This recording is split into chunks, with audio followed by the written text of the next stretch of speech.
विभिन्न अपराधिक मामलें संपृक्ति अभियोग में जयपुर पुलिस 14 जन दुर्दांत अपराधी को गिरफ्त करिछि। पुलिस सेमानंकठारु मारणास्त्र सहित नगद टंका बाइक एवं अलंकार जबत करिछि। अभियुक्तଙ୍କ नारे विभिन्न थाना रे हत्या लुट भली एकाधिक अपराधिक मामला रहिछि। गत किछि दिन होला सेमाने विभिन्न स्थान रे संगठित होई अपराधिक कार्य करुथिले।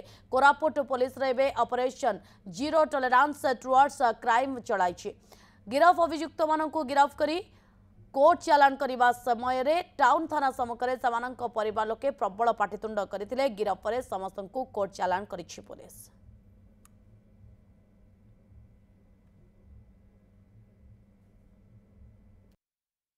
से स्नैचिंग केस थिला हमर 269 डेटेड 24/7/2025 सेथिरे इन्वॉल्व जो दुई जन एक्यूट थिले तांकु भी आज हम अरेस्ट करी कोर्ट फॉरवर्ड करूछु। से माने स्नैच करथिया मोबाइल फोन आ जो टंका 20,000 टंका स्नैच करथिले सेथिरो हम 5,000 टंका रिकवर करिछु and mobile phone recover करिछु।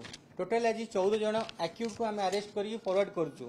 DIG sir SP sir को निर्देश क्रमे जयपुर कोरापुट डिस्ट्रिक्ट डिफरेंट जगह रे स्पेसिफिकली फोकस करा जाय कि जयपुर टाउन जयपुर सदर एरिया रे आम एंटी क्राइम ड्राइव स्टार्ट करिछु। एटा हमर गोटे एंटी क्राइम ड्राइव रो पार्ट जो थे कि आमे आज दुईटी केस को डिटेक्ट करिछु एंड दुईटी बड़ बड़ धरणर डकायती उद्यम को पंड करिछु एंड एक्सटोर्शन उद्यम को पंड करिछु।